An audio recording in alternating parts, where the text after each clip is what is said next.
what's up, and welcome back to the Back to Me podcast with Aidan O'Brien. I hope you are well. I hope you've been enjoying the episodes. Last episode, a lot of people really enjoyed it, talking about there is no good or bad, there is no right or wrong. It's all about your mindset with your language, to be more aware with your language, not to speak walls in front of yourself, and to have a higher level of awareness that, you know, there is no good or bad really. It's just a meaning you're giving things, the attachment to things. So there is no easy or hard. It's just paths that are conditioned and things that are not conditioned. Things that feel easy, you've done a lot. Things that feel hard, you haven't done a lot. So it's very simple. So don't label things and limit yourself with those labels by good, bad, easy, hard, positive, negative. So if you're into language, if you're into raising your energy, raising your vibration, building confidence, you know, getting yourself into action, if that's important to you right now, then make sure you check out the last episode. So this episode is one about, you know, as you saw the name of the episode, it's all about the marathon, my first marathon, the lessons I learned in the preparation, during, after, where I'm at now. And, you know, my first marathon was a Dubai marathon. It was in February 2023. And I thought it'd be interesting, you know, I asked on Instagram after I did it, who would like me to do a podcast episode, and there was a huge reaction. And a lot of people said they want to hear about this experience and, you know, my thoughts on the marathon and the mindset and the focus and all that kind of stuff and the lessons. So without any further delay, you know, I guess the best place to start is, how did I get into running? So I'm not really a runner per se. I would always have said, I would say I am a runner now to some degree. But basketball was always my sport. You know, growing up in Ireland, I played soccer, and then I got into basketball really in primary school. But around 12, 13, I started playing properly with a club, and then, you know, played in my city a lot. And, you know, basketball was my life. Played in the Irish League, the Irish Super League was where I started at 17. And I was just obsessed with basketball. It was like 6 days a week, twice a day. Me and one of my close friends in particular, we started together, and we grew for years. And even as a teenager, you know, there's a group of us, and we loved playing together. Even when years we didn't have a coach, we still put in a team and we just played. So basketball was my life. And so the furthest I ever ran really was the length of a basketball court. It was all very sprint focused. And I remember when one of the players became a coach years later, we ended up doing a lot of endurance, and that endurance was like 45-minute runs. And that felt like an eternity to me at the time. So I never really loved running, and especially running distance. I liked sprint, I liked speed. You know, I was quick with a ball. I was never super fast, I would say. But I was fairly quick. I'm still pretty quick with a ball, I would say, relatively speaking. Relatively speaking. So basketball was my sport. I was good at soccer also. I enjoyed soccer. I didn't play that much of it compared to basketball.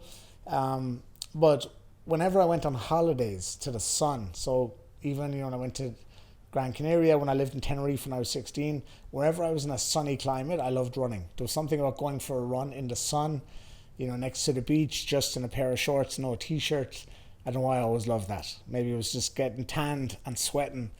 There was something good about that. So that was whenever I ran, was when I was in Gran Canaria, and the Canary Islands, Tenerife, somewhere like that. And then when I moved to Miami, I was living in Miami in 2018, 2019. The beginning of 2020. So it was actually the very beginning. I think it was January 2019 I moved. I was there in 2018, but in 2019 January I think I moved to Miami. And that's when I started running a lot more. And especially when COVID first came, like, I was just running a lot. Those evenings, there wasn't gyms really available, and I was just running. You could be outside in Miami. I just started running a lot. And I remember I was talking a lot then about the identity as a runner. Like, I'm not a runner. And I remember talking about, like, the goals, like, don't run for a goal, but, like, change the identity to I'm someone who runs. And if you don't identify as a runner, you know, sometimes it's hard to believe that, like, so by telling yourself I'm a runner. And that's why you have to say, like, I'm someone who runs. Or every day I run more and more. Every day I'm getting better at running, for example. You have to shift the self-image into something that's part of your identity. I remember talking a lot about that, and I was really enjoying the running. But it was also because it was Miami, the sun was shining, running downtown Miami was a lot of fun. And, you know, I got into running a good bit. And when I came in that summer, when I left 2020, when I left Miami and I went to Mallorca, I spent my first summer in Mallorca, I ran a lot there too. Again, because the sun was shining, running by the sea. It was beautiful. Came back to Dubai for that winter. Didn't run as much for whatever feeling I was in. I ended up going back to gym and stopping the running.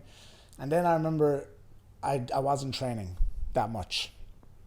And I got a little bit out of shape actually, which I talked about in another time. I'm not going to get into it now. So essentially I got out of shape. I was back home around June and I hadn't ran in 6 months. And I remember my brother was going for a run and he was training for this Everest challenge where you hike up this height a certain amount of times until you reach the equivalent of the height of Everest. So he was doing that with a group and they were going up in twos and so on. So he was doing a bit of running and he was doing a lot of hiking. So I went for a run and I remember I had to stop after 1 mile. Like I was in terrible shape. I literally couldn't run 1 mile.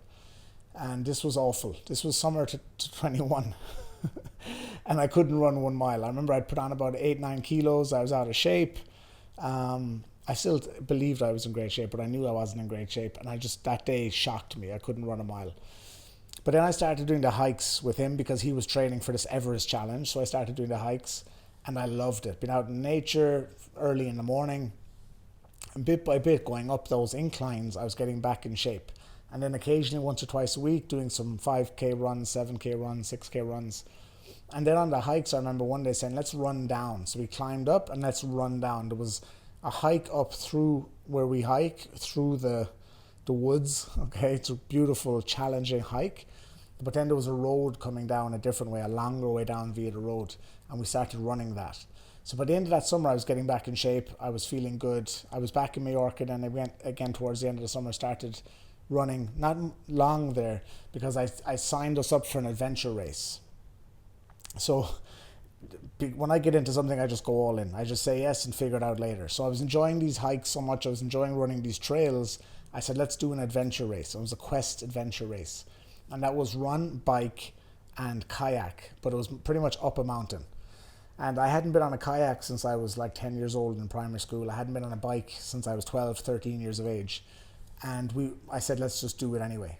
So we did it, and it was amazing. It was a 43-kilometer adventure race.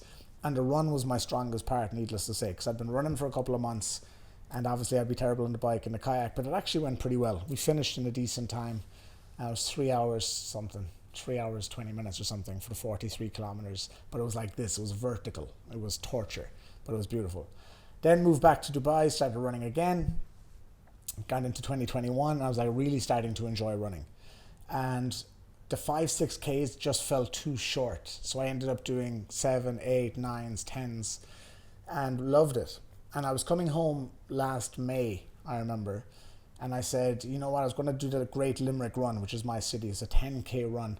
And my friend had mentioned he was going to do the half marathon. And I thought, that's way out of my league, a half marathon, like 21k. I've only done 10 or 11. I don't think I could ever do 21. But when I went to sign up for the 10k, just above it, I saw the half marathon. And when I read it, I was like, I can't be a chicken here. I can't bitch out here. I have to do this. So I just pushed the half marathon button, bought a ticket, and then that was like 5 weeks out or 6 weeks out, and said, okay, I'm doing the half marathon. And to me now that sounds ridiculous to be afraid of a half marathon, but if you haven't ran, and some of you guys haven't ran that much, you're probably thinking it seems like such a distant kind of goal or challenge. But I remember thinking, I can do this. Like, I can run 10 or 11. I'm an animal, which I'll talk about in a while. Yeah, your mindset, how you believe about yourself.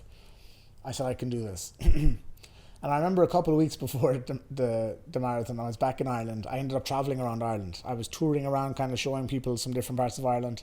And I didn't train at all. I didn't really run at all. I ran once in the 3 weeks before the half marathon. So I was really nervous. I had never ran. I still didn't get over, I think I did a 14k.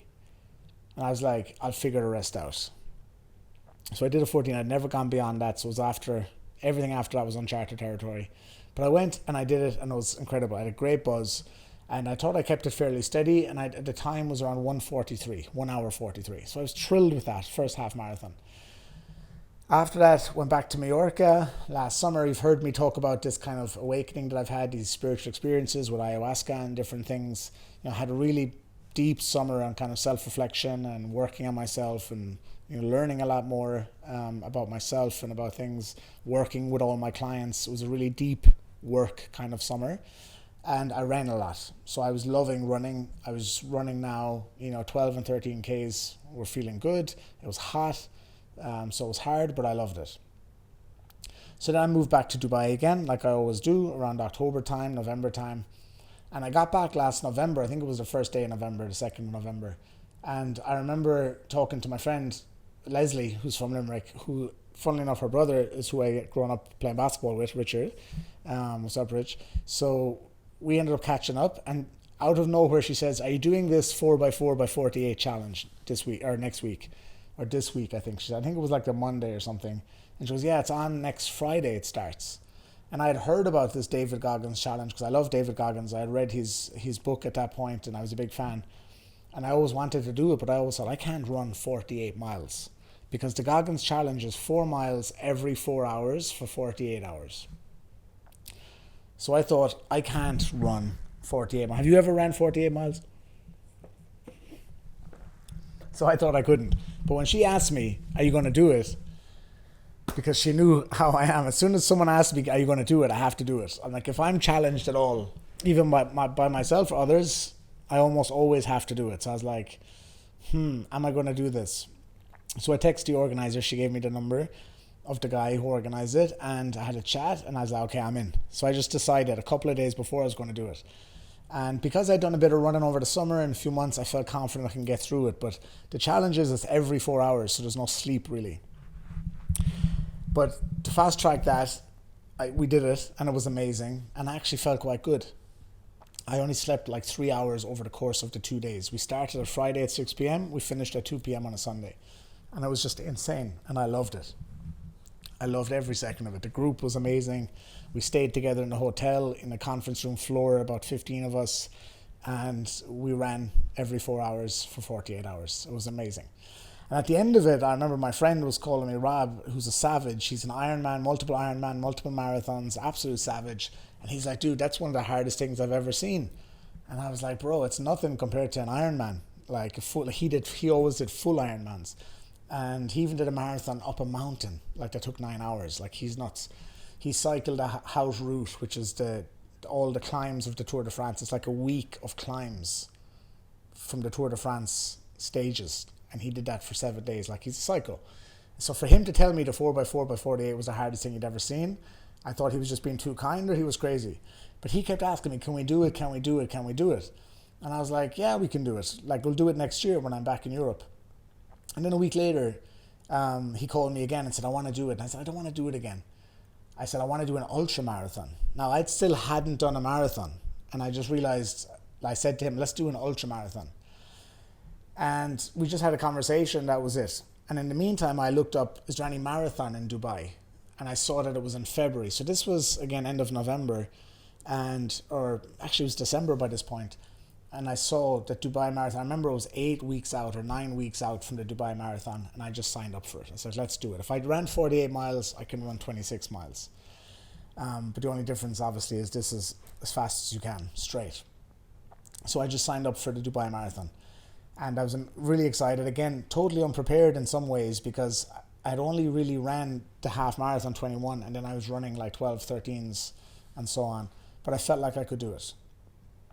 So then at the end of the week, Rob called again and said, let's do the ultra marathon. He said, I'm going to send you a link and I want us to pick a race. So he sent me a link of all these hundreds of ultra marathons around the world. And basically, a long story short, we decided to do an ultra marathon in Greece in May this year, which is 107.5 kilometers. So basically the point of all of that is within a week after doing the 4x4x48 challenge, I'd committed to my first marathon and my first ultra marathon. Because when I get something in my head, I'm like, I just want to do it. I really don't think about, can I do it? I just say, I want to do it. And then I typically go and do it, unless extenuating circumstances prevent me.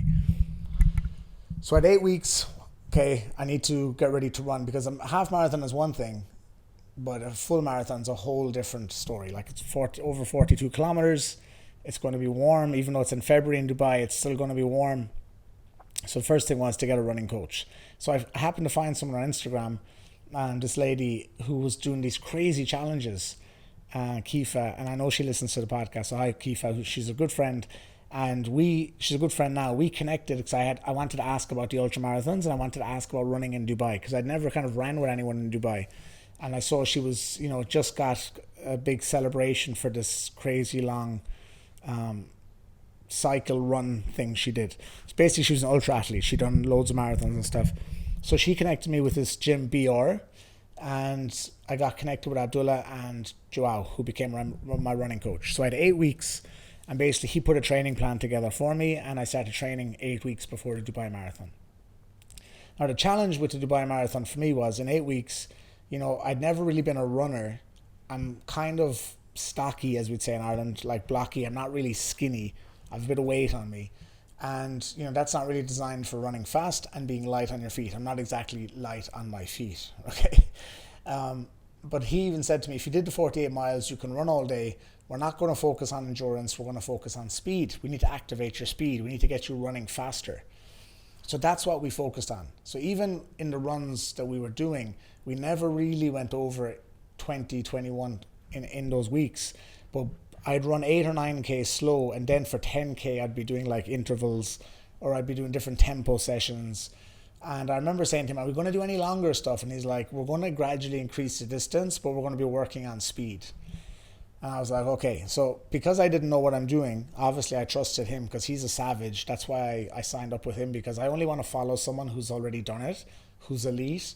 And he has done a lot of ultras as well. Like, he is a savage. And that's why I always want to follow someone who's walked the path I want to walk. And that's always what I say to you guys. Follow someone who has walked the path that you want to walk. Because they've been there. They know.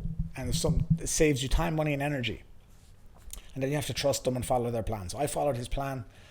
And, we did I got asked by a buddy of his, Abdullah, to do a triathlon relay, which meant he was going to do the bike and swim, and I was going to do the run.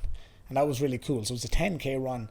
And this was about 4 weeks before the marathon. And I remember I did a 10K in 42 minutes, which was super fast for me. And I remember thinking, Jesus, he's right. Like, he broke through a new level of speed.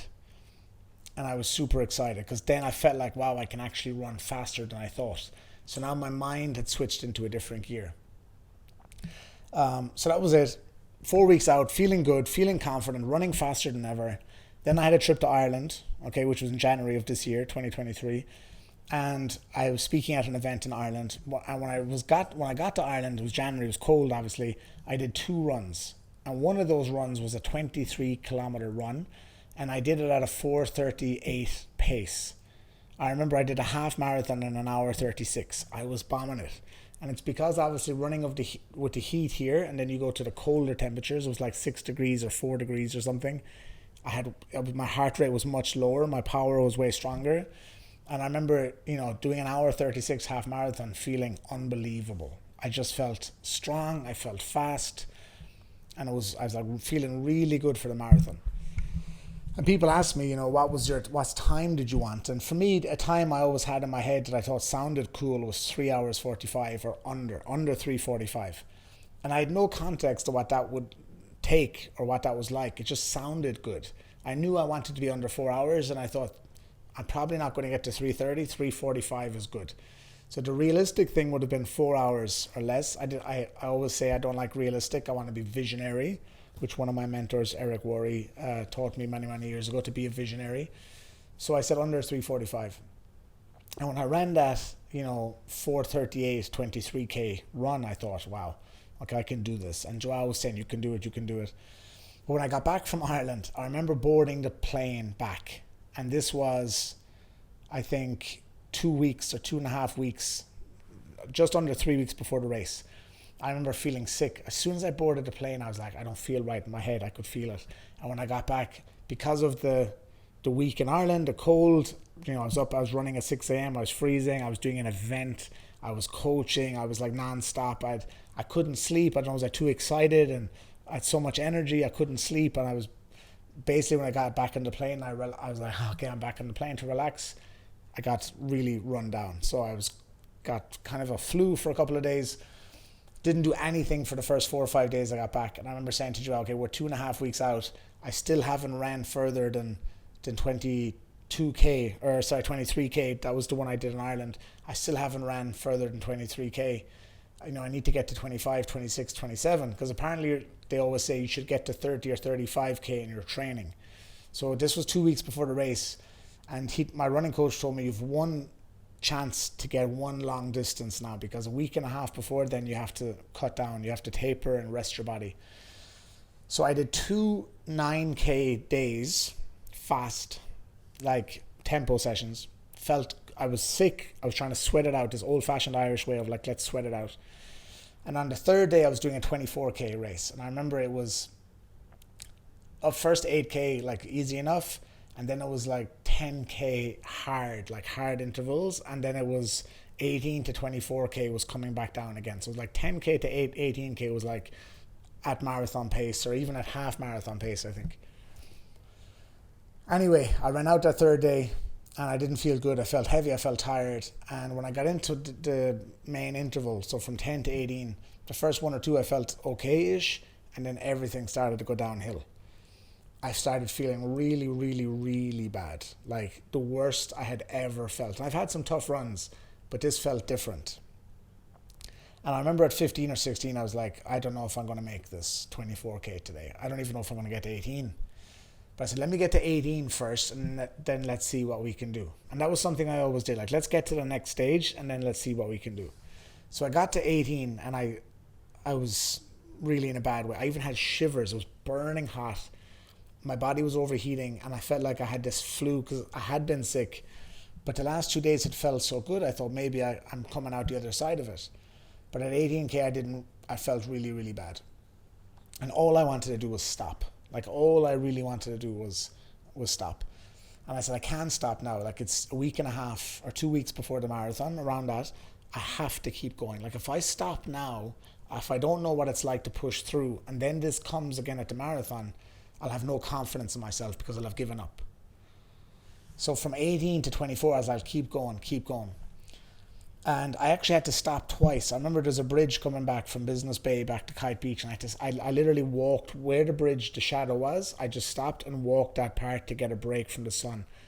I was really like the worst I've ever felt. Ever. And it took every ounce of my being. And from 20K, it's the very end of Kite Beach in Dubai. From Dubai, you'll know it. Back to Salt. It's literally 4K. That last 4K, I thought I can't do it. Like, I literally couldn't take a step. And I said, if I quit now, I didn't know I was really unwell and my body was breaking down. I thought it was just a mental thing, So I pushed through and I kept going. And I remember I was really the worst I've ever felt in my life. Like, I thought I was going to die. I remember thinking, I can't run a marathon, and I definitely can't run an ultra marathon. I was like, this is illusion. Like, I definitely cannot run a marathon, and I definitely cannot. I said, I'm only at 22, 23K here, and it's the worst I've ever felt in my life. There's no way I could go for another 20 kilometers. And there's definitely no way I can go for another 80 kilometers. 85, actually, I would have to go. So I questioned my whole existence. I said, this running thing is not for me. Then I put my head down, and I just, like, this is what happens. The mind switches into a gear, and I did like 1K like fast. I was like, I feel good. Forget this bullshit. I feel good. And then after that 1K, it just crashed down, and the last 2K was barely making it. And I got back to Salt. I got further back to where the Starbucks is. I got Gatorade and water. I know they know me there because I always run to there, get a drink. And I just sat there and thought I was going to die for like an hour. I just couldn't move. But I got to the 24, so I was proud I got to the 24. So what I didn't realize was I actually did a lot of damage that day, because for the next 2 weeks before the race, I couldn't run. I did like 1 or 2 8Ks very slowly. My hip was in bits for the next 2 weeks. I didn't get any other proper run in, or all the trainings that my running coach has scheduled for me, I couldn't do them. And I remember putting something on Instagram like, things aren't going so well. My body broke down a bit, but I didn't really give the full extent of it. I just said that things weren't feeling great. But I remember saying, I'm still a beast. I'm still going to crush it. But I can tell you, for those 2 weeks, I had so much doubt. I'm super thirsty. I had so much. I think this is the most I've ever talked on a podcast. Some of you have already tuned out if you're still here. Fair play to you. I know some people are interested in this. Some of you might not. That's okay. So here's one of those episodes, really. If you're into running, you'll probably like this. And you can relate for sure. So those 2 weeks, I thought, I'm out. Like, this is not going to be good, but I'm going to do it. And I remember I did an event and someone said, what time are you going for? And I was like, fuck, I don't even want to answer this, because as much as I believe in myself and everything, like, you still don't want to be, and as much as I don't care what people think and all that kind of crack, we're still human, right? So we still want to do what we say we'll do. So I ended up saying, like, I got to be real here. So my visionary goal is, my visionary target, like, is what I see is under 3:45. I've had the worst 2 weeks ever. This was a week before the event, I remember saying. So I had the worst week ever since that run, and I don't know what's going to happen. I'm going to do it, but I don't know if I'm going to do it, but I'm going to do it. And that's like, I can never allow it on the negative, so I always finish when I'm going to do it. So it was the Friday before the race. The race was Sunday, the 12th of February. This was the Friday night. I had 2 weeks feeling like crap. I had no run done, you can imagine. I had just no confidence, didn't feel like a runner at all, felt really low. But that Friday before, I'd somehow got more energy. Like the 2 weeks before, I was a bit down, to be honest. I was a little bit like frustrated and annoyed. And then like, why did I do 3 runs in a row? Why did I push through? Now my hip was killing me. I had no energy. It was like my central nervous system was exhausted, is what it felt like. So it was the Friday night. I said, I'm going to go. I work in this mall. They have this cryotherapy and these compression boots and the sauna. I said, I'm going to go do the compression boots, relax my legs.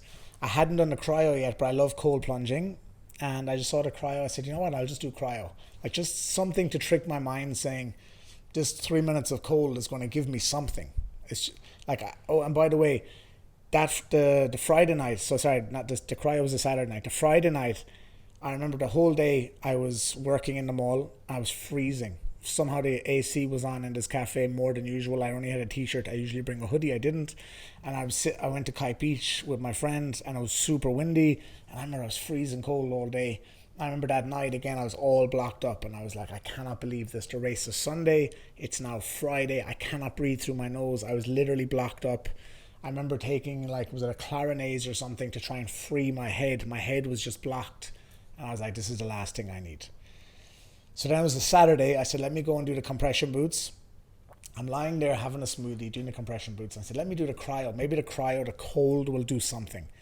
And when you're desperate and all you want to do is finish what you said you'll do, you want to succeed, you'll believe anything. Like, I'm that type of person where I'll just say something and I'll choose to believe something. And if it works, it works. So I said, I'll do the cryo. It was my first time doing it there. I used to do it in Miami a couple of years ago. But I went in, and she said she just basically had this door, and all I could see was all this fog, kind of smoky fog behind it, and it was black. And she goes, I'm going to open the door and you're going to step in. And I was like, okay. And when she opened the door, it all blew out, and I had no bearing, like how far back was the room, anything, because it was all black. It was my first time there. So she opened it, the steam came out, and I was like, oh shit. And she's like, you have to go in quickly because everything is coming out. And I stepped in, and she never told me there was a step there. And when you do cryo, you're in these little shorts, you have gloves on, you have a thing around your ears, and you have socks and slippers on, so you don't get frostbite. She never told me there was a step there, and I literally smashed my big toe off of the step going in. And I was like, oh my God. So I didn't even get in. I came out, and my toe was like throbbing pain.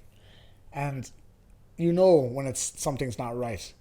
I did the cryo anyway, and I'm sitting there, and I can't move my toe, and I'm like, this is 7 o'clock the night before the race. The race is at 6 a.m. the next day. And all I could do was like, why?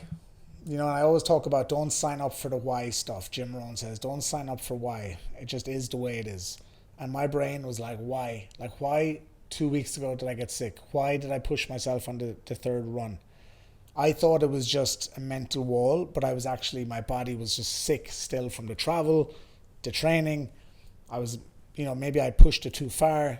Being sick, then I shouldn't have done so much. And, then the body with the hip, everything was just shutting down. Why did I do that? And then, why did I not have a hoodie on Friday? Like, why did I get my head blocked up? Why can't I breathe? Why am I feeling sick?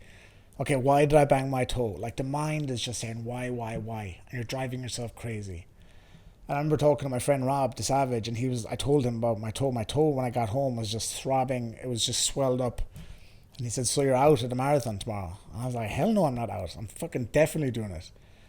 And I remember putting a post up on Instagram with all my gear ready for the run tomorrow. And I had so much doubt. I had like filled with doubt. And I said, there's definitely no way. Maybe I'll do 3:45, but if I can finish it number one and get under 4 hours. So it comes to the morning of the race. I get up like 4:30 or something like that, have some toast, banana and honey, because that's what I saw Nick Bear have before his marathon, before his long run. So I was like, that's perfect for me. I'll have toast, bananas with honey and a coffee. The eating thing was a challenge for me all the time because I always ran fasted. Like, you know, I used to do half marathons. When I was doing 18, 19, 20, 21K, I did it fasted. And my running coach was always giving me crap for that. So trying to eat and have the gels and everything was a challenge. But I brought like 4 or 5 gels.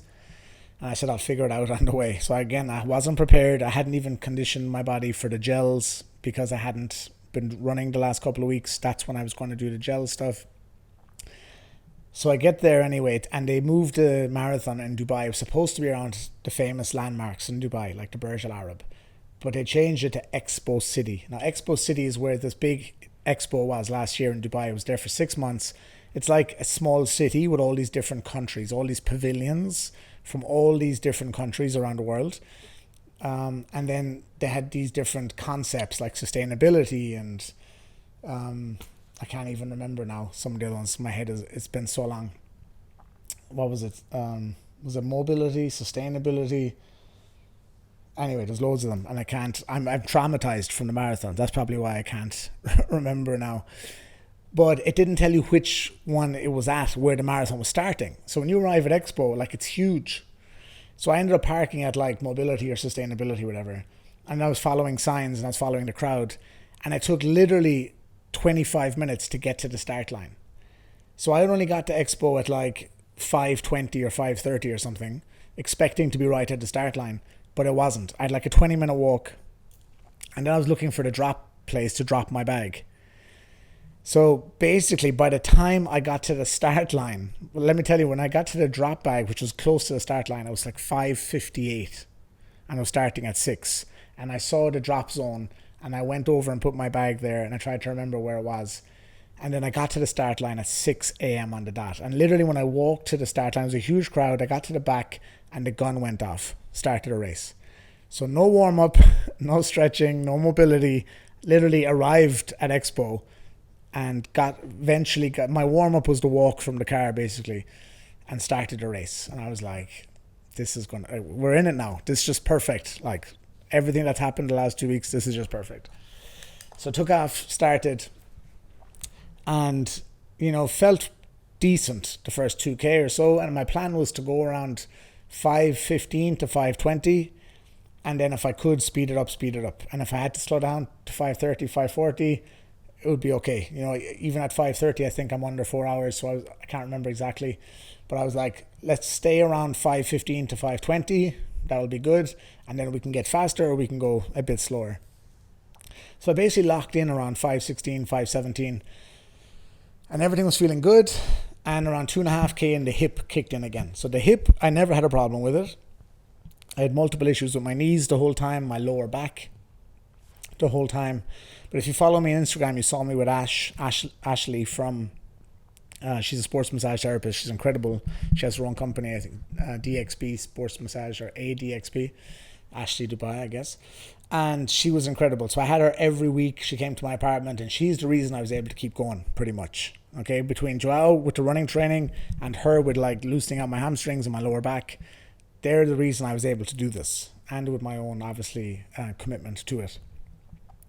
But I remember before the race, even Joao saying, like, we had the meeting on the Friday, and he said, have fun, you know. He said, you tell the world you've committed to this. That adds more weight. You're speaking all over the world. You're coaching so many people. You're doing so many things. He said, you put so much weight on your shoulders when you announce it and you declare it and you do these things.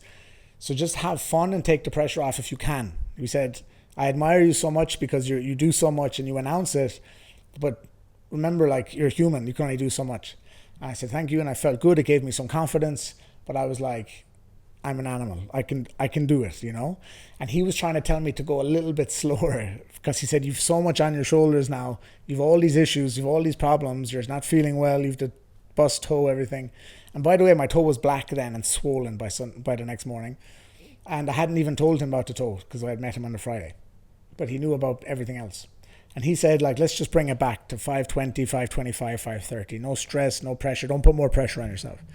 But I said I'm going to stay around 515. That was my thing in my head. So it's 2.5K in and my hip starts locking up. So I get my knuckles and I have to dig it into my hip. And basically for the whole race from 2.5K, like every 5 or 10 minutes, I have to dig my knuckles into my glute med and my hip basically to try and get it to loosen out. Because it was just locking up the whole race. And I was like, this is going to be a long day. But I was solid at around 517, 518, 519. I was always under 520. And I remember I got to about 12K and we're out now on the highway. And it's basically 4 or 5 lanes across and it's just miles of straight road. And I suddenly saw this hill. And this girl next to me, she was talking to a guy like, where did this hill come from? Because we all thought we're running in Dubai Marathon, it's going to be flat. And I recognized she had an Irish accent and I was like, where the fuck did this hill come from? No one said anything about a hill. And we ended up talking a little bit. And that was fine and we got a little bit space between us. And then after about 13, 14K, we were together again. And basically we ran like 12K together, me and this girl. Her name was Charlotte. And I remember we ran 12, 13 and it was so perfect, the timing, because it was a dead straight road, super boring. And the two of us just locked in. And it was around the 517, 518. And she was like, I have no right to be going this pace. And I was like, I'm not even thinking. I'm just running. We were both just running together at the same time. And we both kind of kept each other going. So she was going faster than she thought she could.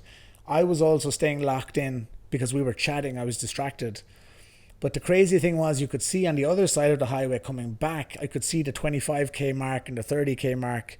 And we were like, holy shit, we have to run all the way out straight. We have these hills and we've all the way back. And you could see at 30K, it was another hill. So we had just come down and we were going up. And we could see on the way back, there was a down and back up. And we were thinking, my God, at 30K, there's another climb. Like, this is insane. But we did it anyway. And it was around 27. And I said, I'm starting to feel, or 25, 26. I was feeling really good. And I said, I'm going to take off. And she said, see you later. And at 27K, my quad locked up. Like, it totally locked up. And I was almost at a walk. I didn't get to a walk, but I was almost at a walk. And who comes past me? Only Charlotte again. And I was like, fuck. I was thinking, because you're always thinking of every inch, you know. And I was like, man, I'm in trouble now. And she was like, oh, something happened. I was like, oh, it's just my hip, whatever. And I said, keep going. Best of luck. Enjoy. And she said, I'll see you at the end. And I was like, cool. And she went on. And I couldn't literally lift my leg. And I kept going. And then it reminds me of Michael Jordan in The Last Dance. He's like, I took that personally. So she said, see you at the end. I took that personally. And I was like, fuck that. Like, I'm not falling back here. I'm going to keep going, you know? And so I kept going. And about 28K, 29, 28 and a half, it just loosened up. It just loosened up. And I just went and I started feeling good. And I came back and I was like, hey, how's it going? And I said, keep going. And she was like, good. And then I just kept going. And at 30K, I put the headphones in for the first time. Because luckily, I probably would have put them in at 12 if I was by myself. But because we had met and we were talking the whole way, I didn't put them in. And I made a decision. I'll put them in at 30. They'll give me a boost. So at 30K, I put in the headphones, the AirPods, put on the tunes, and I was feeling unbelievable. I was literally feeling the best I had felt. I had all the tunes on, I was dancing, I was singing, I was rapping. And I remember thinking, what wall? Everyone talked about a wall at 30. Now remember, because I had crashed and burned at 24K, I had never gotten past that 24K mark in training. I'd never gone past it. So I knew it was uncharted territory. Plus, I had never ran at that pace for that long. So I was getting really overconfident at 30K and I was looking left and right and I was imagining the finish line. I'm always talking to people about imagining at the end. And I was like, what fucking wall? I imagined talking to everyone like, what fucking wall? And I was pumping myself up like, what wall? And I ran 30 to 35k, felt unbelievable. I think I was running at a 5:15 or 5:16 pace at that time. And I was like, this is unbelievable. And 37 felt good, and 38 was like, felt good still. I was like, what's going on here? What fucking wall? And then at 39k, the wall said, hey, I'm the wall, nice to meet you. And the wall smashed me in the face at 39k. And basically I thought, I'm going to die. Like, I literally had zero energy. It was like everything just, my soul left my body. Like, I had no power, no strength. And I was like, I have 3k left. I have to keep going. And I remember I had nothing. And then the people I had passed out at that 35, 36, 37, I was feeling overconfident. They all came past me. And I was like, fuck. Like, I'm not even going to make it. Like, I might have to walk here. So now at 40k, there's 2k left, and all I want to do is stop and walk. All I want to do is stop and walk. And I remember I had this moment where I said to myself, you've been running for 3.5 hours, more or less. I didn't know exactly how long. You have 10 minutes left, more or less. 3.5 hours done, you've 10 minutes of running left. And my mind said, it doesn't matter. You're not running anymore. And I remember thinking about all the things I teach all the time about being the observer, you know, zooming out and looking at your mind. And I remember on that 24k when my body broke down and I kind of crashed, I remember I was looking at my mind all the time, thinking how my mind wanted to escape. And this day at the marathon, I've never saw my mind wanting to get out of any situation like it did then. All it wanted to do was escape. It wanted my body to stop, to sit down, to walk. I've never in my life saw my mind bitch out as much as that moment. And it was so unreasonable because it was like 10 minutes of running and my body didn't want to do it. And I remember there was a bridge in Expo as we came back into Expo. And I don't know, was it 10 feet? And my run stopped to pretty much a walk, almost a walk, probably by definition a walk. And I saw where the shade was, like that 10 or 15 meters. And I said, I'm just going to slow my run down for a walk at this bridge, just to get some shade, to take a couple of deep breaths and then go again. And I remember just at the end of it, I remember thinking, if I stop here, I'm not going to start again. And I just kept going. I just went, okay, I had shade. I slowed down almost to a walk. Don't do that again. You've 2k left or less. Don't do that again. And I kept going. And I remember looking at people walking. And I was saying, my mind was in a crazy place. I remember thinking, what the fuck is wrong with these people? You've 2 kilometers left. Why are you walking? Like, what's wrong with you? How soft are you? And I was really talking to myself and I was judging myself. And I always say that when you judge others, you're judging yourself. Because I wanted to walk so much, I was angry at them for walking. I was like, why are you doing this? Like, do you not realize, can you not push? Can you not get it together? And I almost had to use that. I was using that as a way to tell myself, don't you dare walk. Because that's how I will look at you. Like, I will look at myself like I'm pathetic if I walk. So it was pure judgment, of course. But it was getting the job done. I was still running, and that was the main thing. And then I realized, don't fucking look at them. Because then it started to change. I got worse and worse, and I was like, okay, they're walking. Maybe I can walk. Maybe I should walk. Should I walk? And I said, don't look at those fuckers. God bless them. Don't look at them. Look at the road. So I was staring at the road. Because if I look at them, my mind was like, you should walk too. You should walk too, Aidan. Look at them walking. Why don't you walk? And I didn't want to do it. So I looked at the road and I was like, one final push. Just go. Just one final push. You've ran for 3.5 hours more. Just one final push. So I put the head down and I gave it everything. And that everything was probably the least I've ever given anything. I was barely moving, I think. Like, I had nothing left. It was the worst I've ever felt in my life.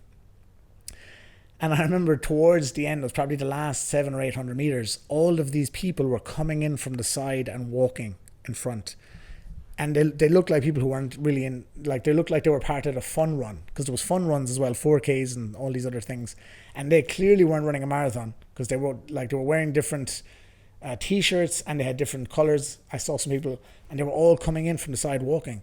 And I was like, only in Dubai. Like, this was the worst thing I've ever seen. I'm trying to sprint to the finish and there's literally crowds of people coming in from each side and walking.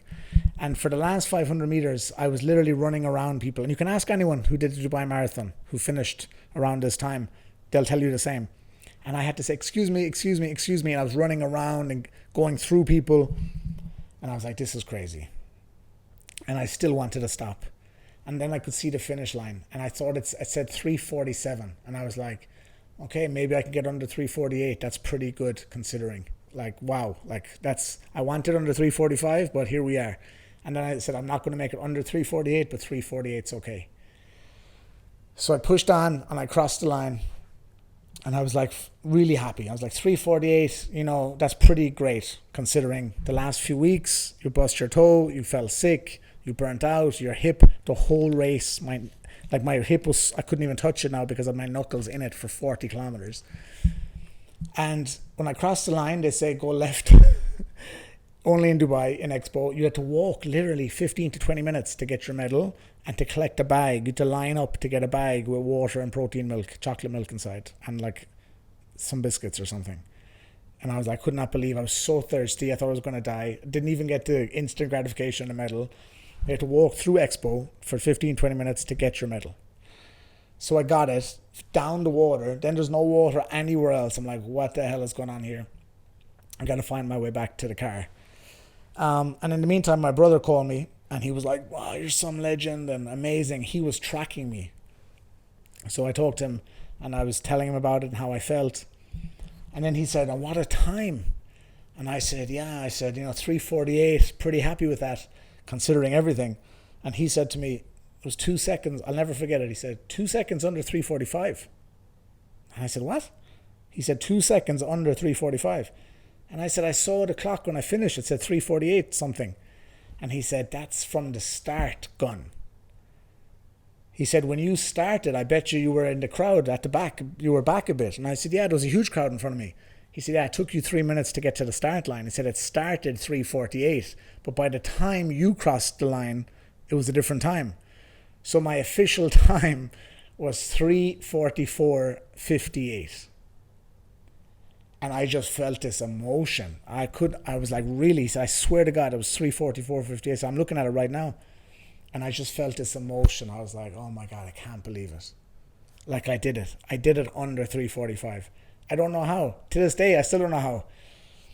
And I was just so emotional. I felt so proud. And I felt, like, wow, when you imagine something and you visualize it, and you do put the work in. At the end of the day, I put the work in. But everything had went to shit. Like literally, even traveling 3 weeks before and doing the events and everything was not ideal marathon training. When you have 8 weeks to prepare, when you've never ran more than 21, and that was a year earlier almost, or 7 or 8 months earlier. Like everything wasn't ideal, but still, when you imagine it, you believe it, you trust yourself, you take the action, you show up, you have the right training plan. I think that was the thing. Like my coach Joao had the right strategy, speed. Don't worry about endurance. Like he said, your mindset's going to keep you going. And it did. And 3:44:58, I'm absolutely insanely happy with that. And really, I actually think meeting Charlotte at that time and us running together, I think we ran like 15 kilometers together. That made such a difference because it was such a distraction and we just stayed at that pace. And the most insane thing, and I noticed by everyone's reaction afterwards, was the consistency of the 5Ks. Even my running coach said it was like a professional. He was shocked. From the first 5K to the last 5K, there was 4 seconds difference. Almost every 5K was the same. And he said, how did you do that? I said, I have no idea. And everyone in the club was like, man, your consistency. And I was like, don't ask me how. I just ran. And, people say, oh, your mindset. And a few weeks ago, it hit me. Yeah, your mindset has to be right in a way, right? But I believe it's your heart is the key. I believe your heart is the character. I think your heart is the strength. I think your mind is just a commentary. And for sure, you have to get that right. I think you have to observe the mind because the mind's going to run no matter what you do. You can help yourself by plugging in positive thoughts, by convincing yourself, by putting music on. One thing I didn't tell you is when I hit the wall, I had to take the music out because everything was irritating me so much. I was suffering so much. Everything, my favorite music was irritating me. Now, from 30K to 36, 37, I was bombing it. I was dancing, feeling amazing. But it's amazing when your mind shuts down or panics or gets into, fear mode, fight or flight, everything, you question everything is wrong, everything is bad, you feel terrible, there's nothing right in the world. So as much as I think the mind, you could fuel the mind and use things to help the mind, I think it's your heart is your character. I think your heart is your strength. I think the fight is from your heart, from your truth, your character, who you are as a person. I think the mind is just a narrator of how your body feels. It's just trying to get you out of dodge. It's trying to protect you. It's just a commentary. And I think that's a significant difference. Everyone, I think, gets too caught up in the mindset. The mindset's huge. You have to tell yourself the right things. Self-talk is important. You want to feed your mind, yes. But I believe it's your character. It's your identity as a person. Are you someone who fights? Are you someone who believes? Are you someone with integrity of your word, your belief in yourself? And I also realized another thing, another revelation was we so rarely push ourselves to that feeling of discomfort. We really don't know what we're capable of. And you hear all the guys like David Goggins and all say, we quit at 40%. Now, I know for sure we quit way earlier because my mind wanted to get out of there. Even on the 24K 2 weeks before, my mind was like, get out of here. And on both occasions, I kept going. Now, to be fair, I did damage, but I got what I wanted to do done. So I think when we don't condition ourselves, and I'd say I'm pretty unconditioned now, which I'll tell you a little bit about in a second. We have such bandwidth when we're living an average life. We have such bandwidth. We don't even realize the things we're consuming are lowering our energy. Until you need every bit of energy for your performance, I don't think you realize how casual we are with our energy, how much we lose energy, how the food doesn't serve us, the sleep. Because when you're at that peak level, now it's relative, your peak, your edge of greatness, your edge of top performance, when you sleep 1 hour less, you feel like crap. When you sleep less quality, so same time but poor quality, restless sleep, you feel like crap. When you have a bad meal the day before or even 2 days before, you feel it in that session.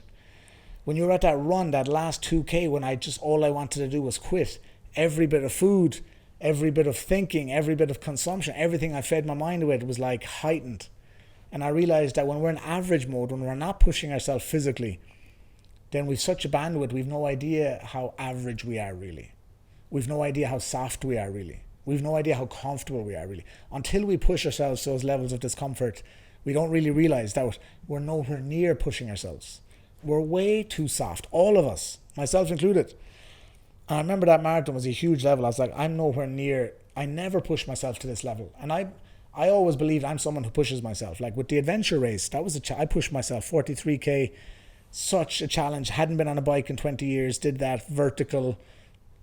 Like I'm always, on my birthday every year, me and my buddy Aidan, we do physical challenges. We climb, we hike, we run on my brother as well. We push ourselves to the limits. So I'm someone who I consider pushes myself. But I realized in that marathon, nah, you haven't been pushing yourself, bro.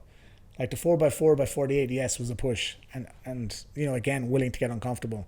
But that marathon was a different level. So I want you to give those 2 big points away. 1, it's not just about the mindset. It's about your character and your belief in who you are.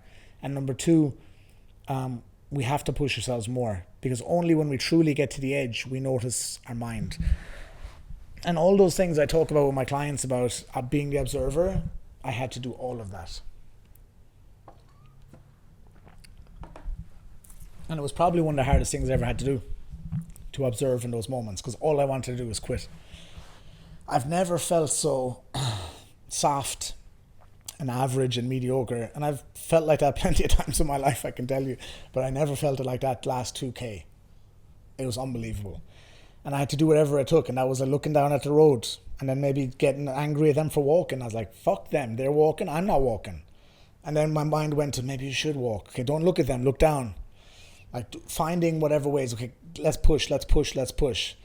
Going back into my, as David Goggins calls it, your cookie jar, like what you've done before, going back through my life, thinking of strength of my family, like my parents, my brother, how strong they are, being inspired by them.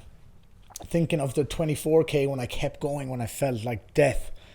that's why I kept going, so I could use it on the marathon, and I did use it. I was like, remember how bad you felt, but you kept going. And that's why I kept going, so I could use it, even though it did more damage than good, I believe. But it gave me that belief. So all that being said, I was thrilled with the time. It took an hour to find my car. Actually, it took more than an hour. It took an hour and a half.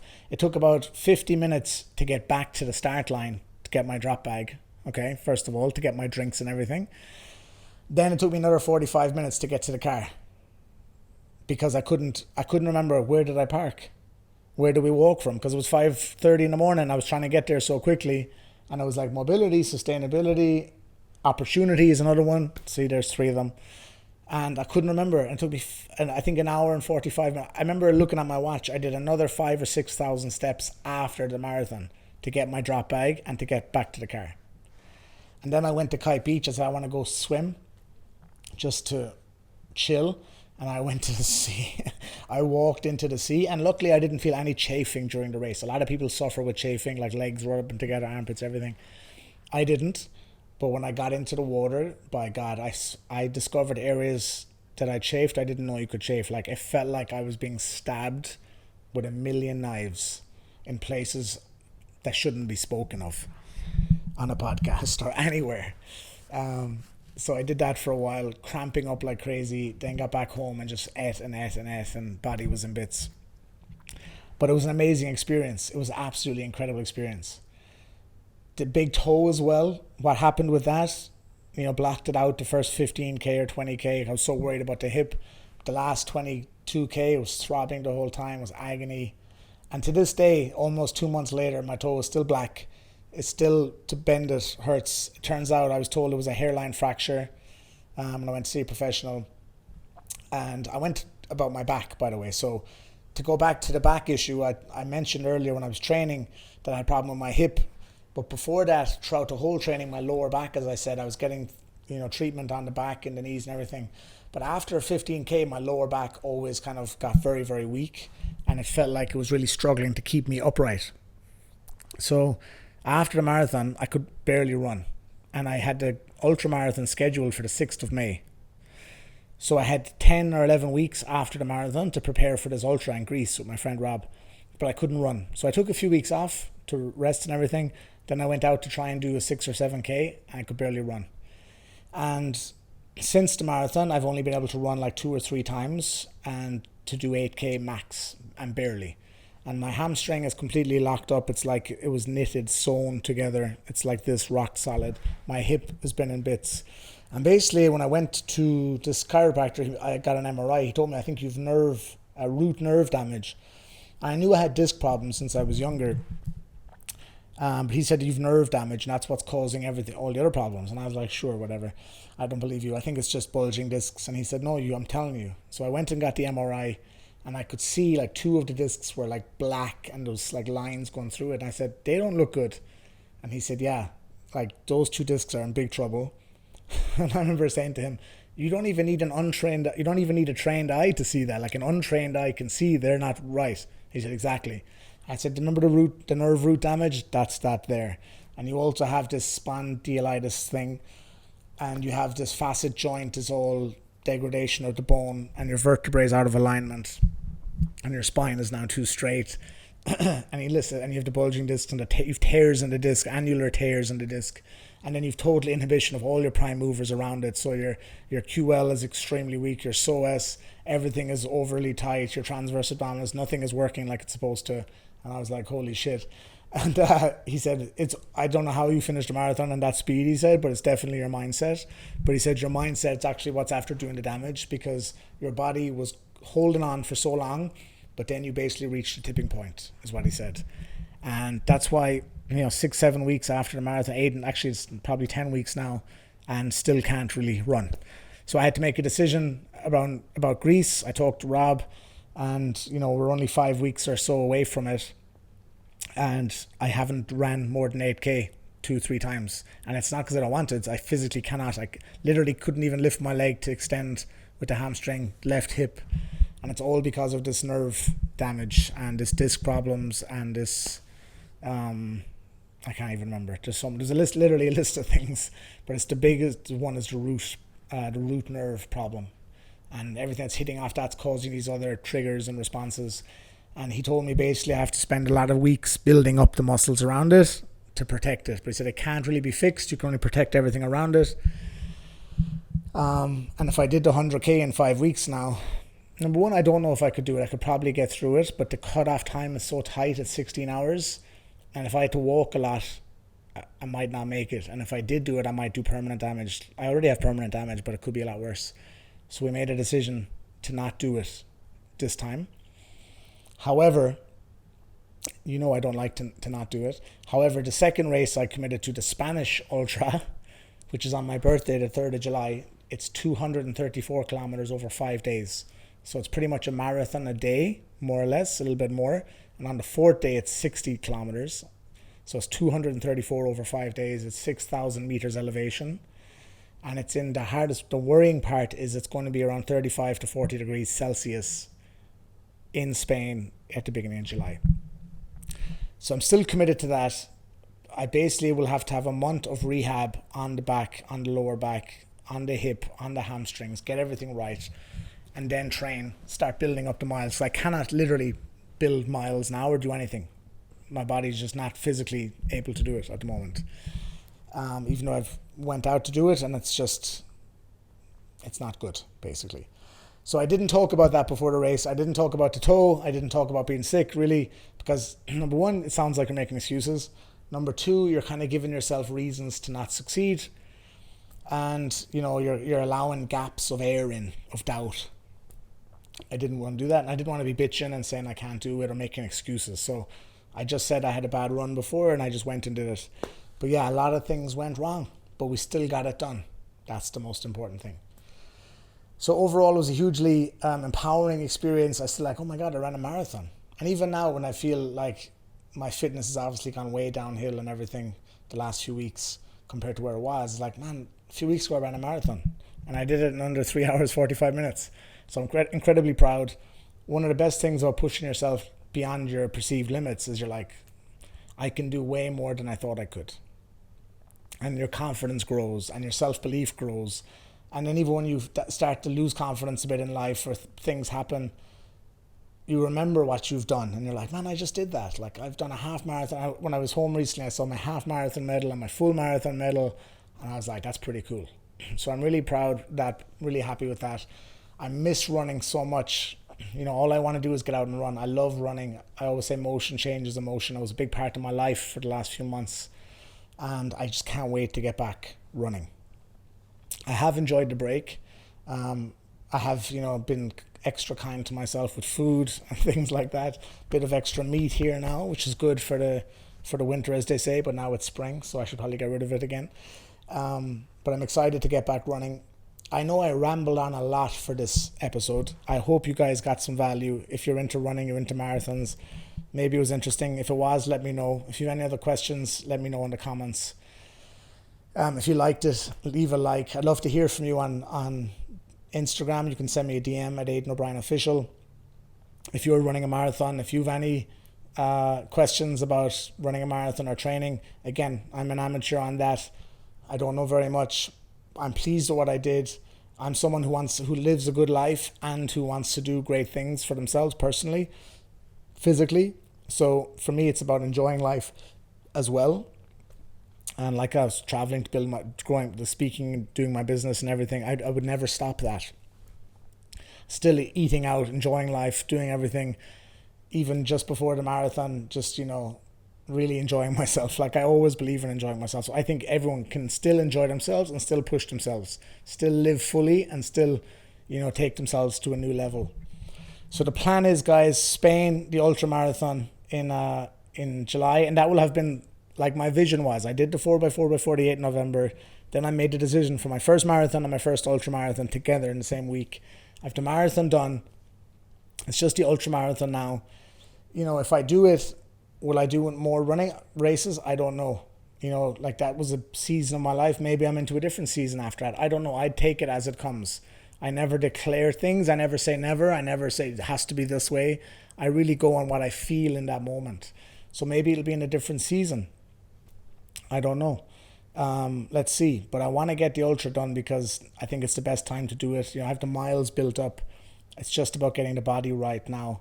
And I think it would be really cool to have a half marathon and then a marathon and then an ultra in more or less a year, or close to a year apart, all the first times. I think that would be pretty amazing.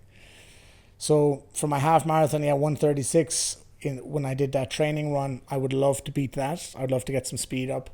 If I ever did another marathon, I would love to get down under 3:35 or 3:30. I believe considering where I was going, what I did in 6 weeks, getting down to, doing 23K and 4:38, I believe if I trained another 3-4 months and maintained my consistency, I could definitely keep going down.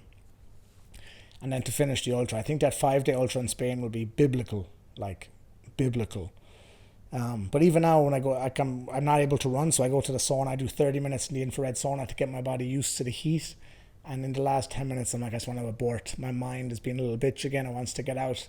And I imagine, how am I going to run a marathon a day for 5 days in this heat? So I'm questioning everything. The mind is still filled with doubt. But that's part of the game. At least we're living. We're living, we're learning. It's an adventure. I'm sure I left out a couple of things. I had made a couple of notes of what I wanted to cover. But I hope I covered everything. Any questions, please let me know. I know this went on. I hope it made sense because I just got in the zone. I started talking. So it wasn't really about teaching this time. It was really about just telling the story of the marathon. And, I really hope you enjoyed it or found it interesting or got some value or some lessons. I think the biggest takeaway is the heart is your fighter. The heart is your character. The mind is important, but it's just a narrator. It's just a commentary. So don't really buy into too much of that. Get into the fight of the body. Number 2, be the observer. Notice where the mind goes. Like, just really surrender. Look at where it goes. You don't have to believe where it goes. You're capable of way more than you think you are. Do whatever it takes to talk to yourself, to fool yourself to getting it done. And most important thing is just to do it. Don't try to do it, just do it. That was the thing for me. I'm not going to try run 3:45. I'm just going to go out and run. I'm going to do it or not do it. And I remember saying, I'm okay if I don't do it. At least it's the man in the arena. The Theodore Roosevelt speech, the man in the arena. I often talk about it. I'd rather be the man in the arena than the man in the stands looking. So it doesn't matter if you fail. It doesn't matter if you fall short. Get out there and do it. You'll be surprised what you're capable of. You'll be surprised what you can accomplish when you put your mind to it, when you put your heart to it. You have to put the work in. The big thing is the visualization. For me, I imagined people saying, wow, Aidan did under 3:45. I imagined my brother's reaction. I imagined my friend's reaction before I did the race, especially the days before when I was really doubting and thinking, I've bust my toe, I'm sick, I can't breathe, my hip is fucked, I haven't ran in 2 weeks, I've never ran more than 25k. I had all these stories building up like Jenga pieces. And I remember when I caught myself going there, I'd say, can you believe I ran less than 3:45 with all of that? I imagined my friends, and even a few weeks ago, my buddy called me like, wow, I can't believe you ran that pace. I imagined him saying that to me. I imagined how I'd feel doing it. And even though the mind wants to doubt and question, you have to keep believing. You have to keep imagining. It's already done. Imagine like it's already done. Feel it like it's done. And I think there's a miraculous power in that. I think there's a miraculous strength in that faith in yourself. And that's what I'm going to finish with. So I'm going to stop rambling, and I'm going to finish with that. There's a miraculous faith when you believe, when you see it, feel it, touch it, smell it, hear it, taste it, like it's already done. So that's the marathon episode. That's the breakdown. I hope you enjoy it. Leave a comment, leave a rating, subscribe to the podcast, and I will see you in the next one. Peace.